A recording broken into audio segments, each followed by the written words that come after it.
say we think it's the best non-waterfront real estate in Baltimore. We can make a strong argument that it's the best non-waterfront real estate in Baltimore.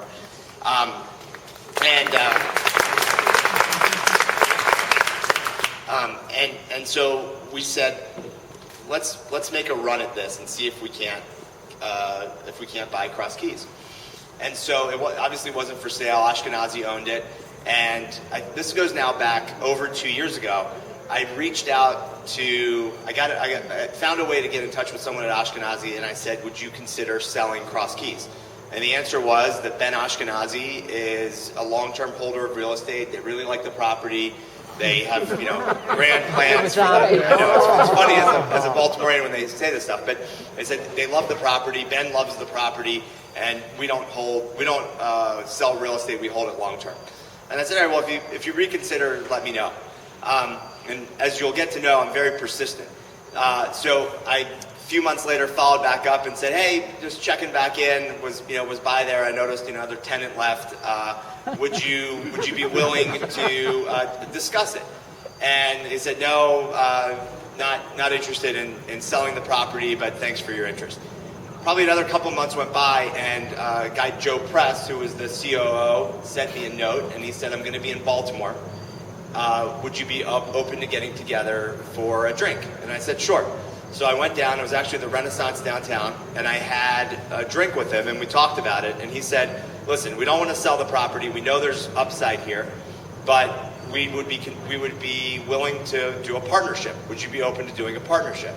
And I said, yeah. I said, we've done all sorts of different deals. We've done stuff ourselves. We've done stuff with partners. Totally open to that. So then we had another probably 6 months of conversation about the possibility of a partnership, and we ultimately agreed to a value at which they would put the property into a partnership, and then we work out the economics on the back end, and we do all the work and get it done. And so this is now going back almost 18 months ago. We were in Las Vegas for the real estate convention, and we had a breakfast meeting with them. It was my partner Arthur and I. Steve was sleeping in. Not even a joke.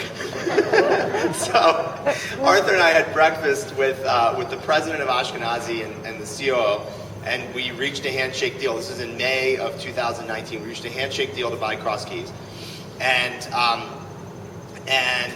at that meeting, it went from, okay, we've agreed to a value. The partnership's probably not a great idea. Why don't we just sell it to you? And so it took another 6 months from that point on to document the deal. And so November of last year, we put the property under contract, did significant studies looking at the condition of the property and the mechanical units and the various deferred maintenance items that they had left behind and still remain, and we're about to attack. But we did our diligence, and as Margie said, we were slated to close in April. On March 6th of this year, which was the Friday before the stock market fell off the cliff, we went non-refundable on $1 million deposit. On that Sunday night, I got a text message from a friend saying, "Are you looking at oil futures?" And I said, "No, I don't look at oil futures. What's the deal?" And he said, "The stock market's going to tank tomorrow." And we were all like, uh-oh, that's not good. And we literally just on Friday afternoon at 5 o'clock got non-refundable on this deposit. And then, as you all know, the next 2 weeks the stock market fell off a cliff, and we started losing investors, and I couldn't blame them at all. They, a lot of them were saying we were going to take money out of the stock market and put it into the property. And so we were faced with a decision in early April as to whether or not to move forward with the property or with the acquisition. And without the equity raised and with the prospect of having to go non-refundable with an additional $2 million, I think a lot of people don't know this. We actually walked away. Nicely timed.